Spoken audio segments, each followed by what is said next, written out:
شرط جیتنے کا خبط ہانی کے سر پر اس حد تک سوار تھا کہ وہ دوستی کی ہر سرحد کو عبور کر گئی۔ وقت گزر رہا تھا۔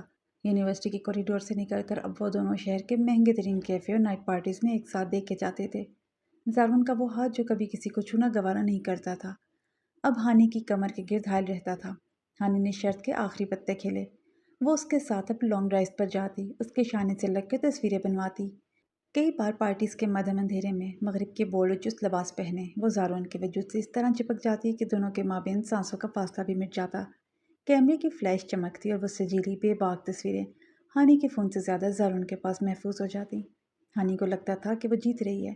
وہ زارون کی آنکھوں میں اپنے لیے جو تڑپ دیکھتی تھی اسے اپنی کامیابی سمجھتی تھی، مگر وہ معصوم یہ نہیں جانتی تھی کہ شطرنج کی اس بساط پر مہرہ وہ خود تھی اور چالیں کوئی اور چل رہا تھا۔ زارون بے وقوف نہیں تھا۔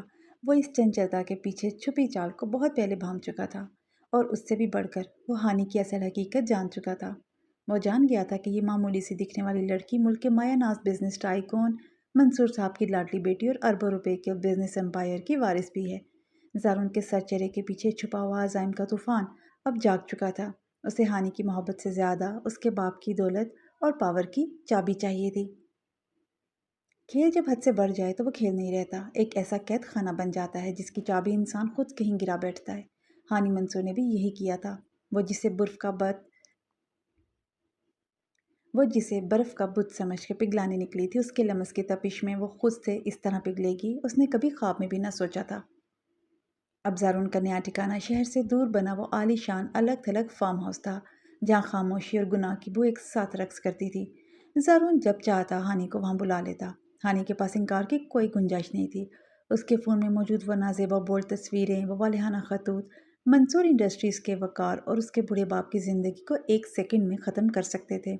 وہ چمک جو زندگی بدلنے کے لیے نہیں، محض ایک شرط جیتنے کے لیے لگائی گئی تھی، ایک ضدی پاگل کر دینے والی شرط، جس کے خمار میں ہانی منصور یہ بھول ہی گئی تھی کہ وہ کس دلدل کی طرف قدم بڑھا چکی ہے۔ اندھی انا کی پٹی آنکھوں پر بندھی ہو تو پیروں تلے جلتے کوئلے بھی ریشم لگنے لگتے ہیں، مگر گناہ اور غفلت کا راستہ چاہے کتنا ہی سحر انگیز کیوں نہ ہو، اس کا اختتام ہمیشہ ایک ہولناک اندھیرے پر ہوتا ہے۔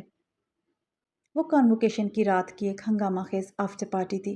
ہال کے اندر سگریٹ کا دھواں، شراب کی تیز بو اور نوجوانوں کے مدہوش قہقہے فضا میں زہر گھول رہے تھے۔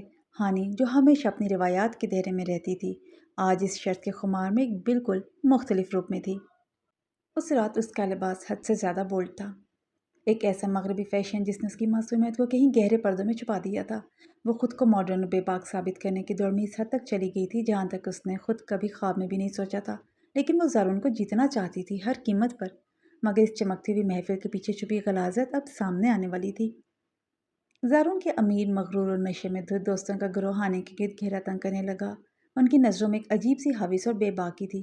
اچانک زارون کا ایک قریبی دوست، جس کی آنکھیں نشے سے سرخ ہو رہی تھیں، ہانی کے بالکل قریب آیا۔ اس کی سانسوں سے اڑتی الکحل کی بو نے ہانی کے پورے وجود کو سکیڑ کر رکھ دیا۔ اوچھے انداز میں ہاتھ آگے بڑھاتے ہوئے اس نے ایک انتہائی بولڈ اور گندی آفر کی۔ کم آن ہانی منصور، چلو ہمارے ساتھ فلور پر آؤ، let's have a hot dance tonight. Honey کا دل دھک سے رہ گیا۔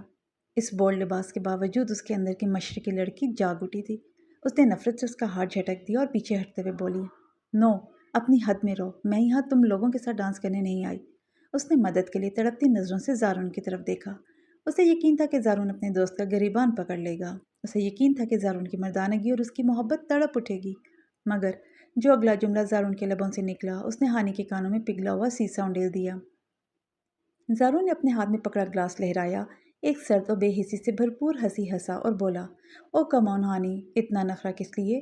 کچھ نہیں ہوتا یار، تھوڑا وقت انہیں بھی دے دو، آخر میرے بیسٹ فرینڈز ہیں، اتنا تو چلتا ہے۔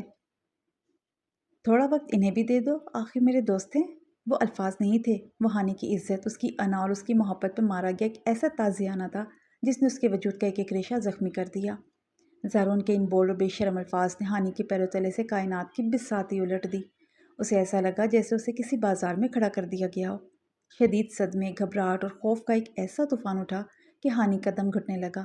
وہ اب وہاں ایک سیکنڈ بھی نہیں رک سکتی تھی۔ اس نے پاگلوں کی طرح اپنے لباس کو سمیٹا، محفل کے کہکوں کو پیچھے چھوڑا اور دیوانہ وار باہر کی طرف بھاگی۔ وہ رات کے اندھیرے میں سڑک پر اکیلی بھاگ رہی تھی۔ اس کی آنکھوں سے بہتے آنسو اس کے مہنگے میک اپ کو بہا رہے تھے۔